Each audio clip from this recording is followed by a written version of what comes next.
For this final section on civil liberties and the Bill of Rights, let's talk about the right of privacy. I just want to set it up here, and then in subsequent slides we'll walk through some of the details. So the idea here is that the court is going to creatively interpret the Bill of Rights to include a right to privacy. Does the Bill of Rights mention privacy? It does not. And yet the court ultimately deduces that if you take all of these amendments, 1 through 9, put them together, get a little creative, stir them just right, you get this thing called the right of privacy. So it's been controversial because it does involve an interpretive leap of faith, if you will, that's a little unusual, right? Normally the court will anchor their claims to very specific language in the Constitution. In this area, they really depart from that to some extent. I think it's defensible, and yet I recognize that it's also deeply controversial. And when the court creates this right of privacy by sort of creatively reading that Bill of Rights, they do talk about the Ninth Amendment. It's one of the very few cases where the court even mentions the Ninth Amendment, right? And remember what that Ninth Amendment is.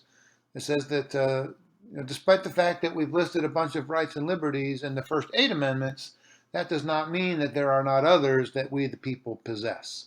Right, so that was to satisfy the concern of some that if you start to list specific rights, then the government will only respect those rights, and anything else will not get respected at all. So this was basically a way to create a defense against that approach to the Bill of Rights. So in that sense, it's entirely legitimate, right? But it is ultimately kind of a natural law claim, right? Very similar to Jefferson's declaration that we are endowed by our Creator with certain unalienable rights. And then it's ultimately left up to the courts. And in a case where you talk about the Ninth Amendment, it's left up to the courts to decide what those unalienable rights are. So it gives the court a lot of degrees of freedom. That's normally why they don't use it. Normally because it puts them out there on a limb a little bit. Normally they're sticking to, let's say, free speech in the First Amendment, or the free exercise clause of very specific things that they anchor their decisions to. But once you use that Ninth Amendment, right, it's kind of a blank check that we the people possess additional rights and liberties beyond those listed. Well, what are they? Whatever the court says they are. So that's part of why it becomes controversial. All right, with that being said, let's explore this in a little more detail in the case of both abortion rights, where it's first invoked and deeply controversial, and then some of these questions involving sexual orientation.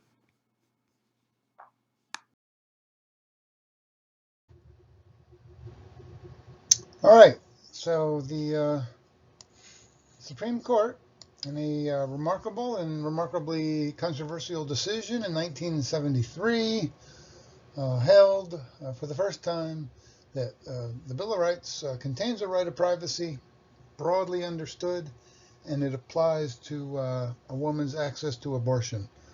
Before that, of course, right, the court had developed that idea of a right of privacy, captured in the Bill of Rights, broadly understood, in a case called Griswold v. Connecticut. This was a right of privacy established in a pretty uncontroversial situation involving the right of a married couple to receive medical advice and devices from their doctor for contraception. The court struck down that Connecticut law, driven by Connecticut's history of a strong Catholic presence in that state, as a violative of this right to privacy. Right, and then that becomes much more controversial when it's applied to abortion in 1973 in Roe v. Wade. Now, the court did note in Roe v. Wade, there's boundaries on this right, just like there are for all rights in the Constitution and the Bill of Rights. The state can intervene at the end of the second trimester in order to look out for the life of the fetus. Once the fetus reaches that third trimester of a pregnancy, the state has the right to step in and protect that fetus if they so choose. Although the court also said, hey, there needs to be a life or health of the mother exception to that. That if there's some sort of a complication, a serious complication late in a woman's pregnancy, the state cannot forbid that late-term abortion. Okay, that's Roe v. Wade. This was modified In 1992, as the court became more conservative because of a string of Republican, excuse me, a string of Republican presidents like Reagan and H.W. Bush, and what the court ruled in Casey, 5-4. I think Roe v. Wade was actually, was that 7-2? That was a strong decision in terms of the vote. Casey is 5-4. Sandra Day O'Connor, Justice Sandra Day O'Connor writes the majority in Casey. She was a Reagan Republican who many thought would vote to overturn Roe. She didn't. That was a shock to the pro-life movement. And instead, she ruled that, well, 2 modifications to Roe. One, the trimester framework is too rigid. States can step in to preserve the life of the fetus from fetal viability forward. Right, and fetal viability comes before the 3rd trimester. Not much before, but a little before. And that's moved a little bit over the years because of evolving medical technologies. So, right, in Casey, the court permits the state to intervene a bit earlier, although they still have to preserve the life or health of the mother as an exception after fetal viability. In exceptional circumstances, if an emergency abortion is needed, states need to allow it. Okay, that's Casey. That's part 1. Part 2 is, and more significantly, I think, the court rules that states can enact all sorts of regulations on access to abortion from conception to fetal viability, as long as those regulations don't impose an undue burden on a woman's fundamental right to choose. Right, so examples of that today would be states that say before a woman gets an abortion, the state has to provide counseling. And right, that's going to be counseling designed to persuade the woman not to have the abortion. And then once the woman receives that counseling, she has to wait either 24 or 48 hours before she then makes a decision regarding her abortion. And the court has said that's fine. And under Roe, that was not permissible. Under Casey, it is. The court says, those are low-key regulations. They don't impose an undue burden on a woman's fundamental right to choose. And that was the big modification of Roe in Casey. This was kind of, I think, a compromise decision. That was, I thought, a decent compromise. It didn't really make the pro-choice or the pro-life forces very happy. And that becomes kind of the uncomfortable compromise for many years.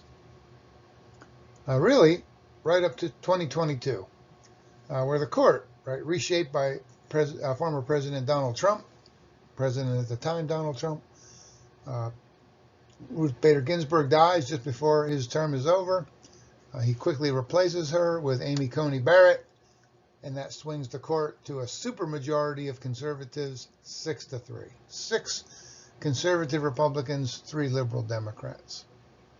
Right now, the court has the votes to do what they want, and they do what they want in Dobbs. 5 of the justices, that would have been what? See if I can remember all of them. That would have been Clarence Thomas, Gorsuch, Kavanaugh, Amy Coney Barrett, and Samuel Alito.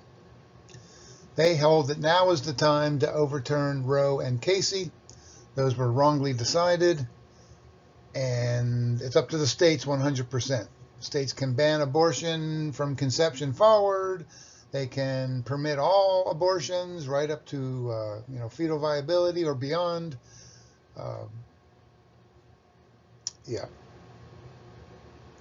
Up to the states. It's a states' rights decision.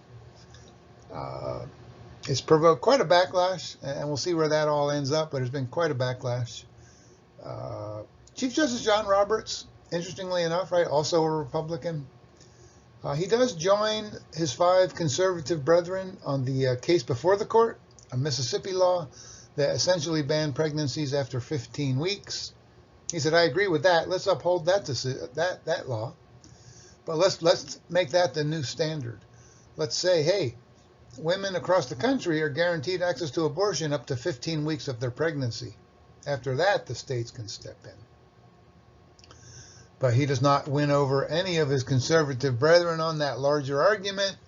So that's why I say 5-4 on overturning Roe. 6-3 in the instant case. 5-4 on the larger issue of the status of Roe and Casey. And here we are. All right, thanks all. The second area where the court has invoked privacy rights, again in a controversial way, although it's increasingly not that controversial, gay rights. And it ends up that when we get to same-sex marriage, that's going to be more of a 14th Amendment equal protection issue. So here we're going to focus more on laws that states have promulgated that target sodomy, anti-sodomy statutes, typically directed at same-sex couples and sexual relations in the privacy of their own bedrooms, consenting adults. The court upholds just such a law in the state of Georgia in 1986 in the case of Bowers v. Hardwick. The court looks at it in just this way. They ask, okay, you've got an anti-sodomy statute. It was applied against a same-sex couple caught in flagrante in the privacy of their own bedroom, consenting adults. The question for the court was, does the Bill of Rights protect gay sex in a sense? Does it vindicate the right to engage in same-sex sexual relations? Did the founding fathers intend that result? And the court says, look at from that point of view, heck no, there's no right to gay sex in the Bill of Rights. That's ridiculous. We hold that indeed, if Georgia wants to have such a law, they can have such a law. What happened between 1986 and 2003? Big changes in public opinion, changes in the politics of gay and lesbian, bisexual, transgendered, and queer civil rights. You got a movement underway helping to move public opinion. The politics of Congress are shifting on this issue. The politics of the states are shifting on this issue. The courts are shifting on this issue. And so the same issue really fundamentally comes before the court again in 2003, and the court goes in exactly the opposite direction. They overturn Bowers v. Hardwick, say that indeed the question is not, is there a right to gay sex, but does the government have the right to interfere in the private lives of consenting adults having sexual relations in the privacy of their own bedroom? Looked at in that way, the court says, heck no, the government has no such authority, no such power, that violates the fundamental privacy rights of all Americans. So the court reverses course on this issue between 1986 and 2003. Interestingly enough, in the Lawrence case, Sandra Day O'Connor was in the majority. She was also in the majority in Bowers v. Hardwick. So she obviously changed her mind. Some of it also were changes in the court's composition. Scalia, very unhappy with this decision, as you might imagine. He's an original intentist, deeply conservative. He had an absolute fit in Lawrence v. Texas. And in fact, in his dissenting opinion, he opined that, hey, look, we're decriminalizing gay sex. What next? Incest? Polygamy?